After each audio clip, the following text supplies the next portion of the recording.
നമസ്കാരം. ഉപനിഷത്തുക്കളിലൂടെ എന്ന ചാനലിലേക്ക് ഒരിക്കൽ കൂടി സ്വാഗതം. മുണ്ടകോപനിഷത്ത് എപ്പിസോഡ് 51. വേദമന്ത്രങ്ങളിൽ ഋഷിമാൻ യാവജില കർമ്മങ്ങളെ ദർശിച്ചു. ഇത് സത്യമാണ്. അവ 3 അഗ്നികളിൽ പല പ്രകാരത്തിൽ പരന്നു കിടക്കുന്നു. സത്യം ആഗ്രഹിക്കുന്ന നിങ്ങൾ നിത്യവും അവയെ ആചരിക്കുവിൻ. നിങ്ങൾക്ക് ലയമനുഷ്ഠിക്കുന്ന കാമങ്ങളെ ഫലാനുഭവത്തിനുള്ള മാർഗം ഇതാകുന്നു. എപ്പോൾ ജ്വലിക്കപ്പെട്ട അഗ്നിയിൽ ജ്വാല ഇളകിക്കൊണ്ടിരിക്കുന്നു, അപ്പോൾ ആജ്യ ഭാഗങ്ങളുടെ മധ്യത്തിൽ ആഹൂതികൾ അർപ്പിക്കണം.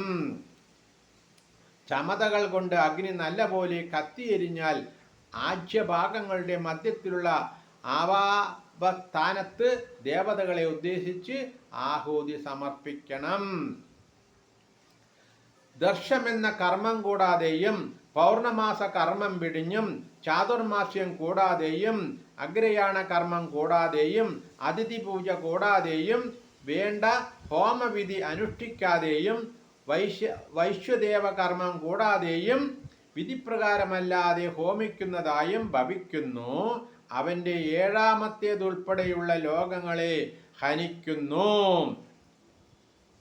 വിധിപൂർവകമല്ലാതെ ഹോമം ചെയ്യുന്നവന് 7 ലോകങ്ങളും നഷ്ടമായി തീരുന്നു.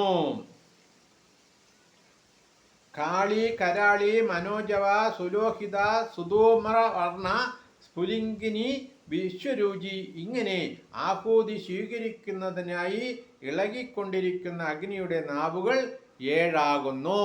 നമസ്കാരം. അടുത്ത് നമുക്ക് നാളെ.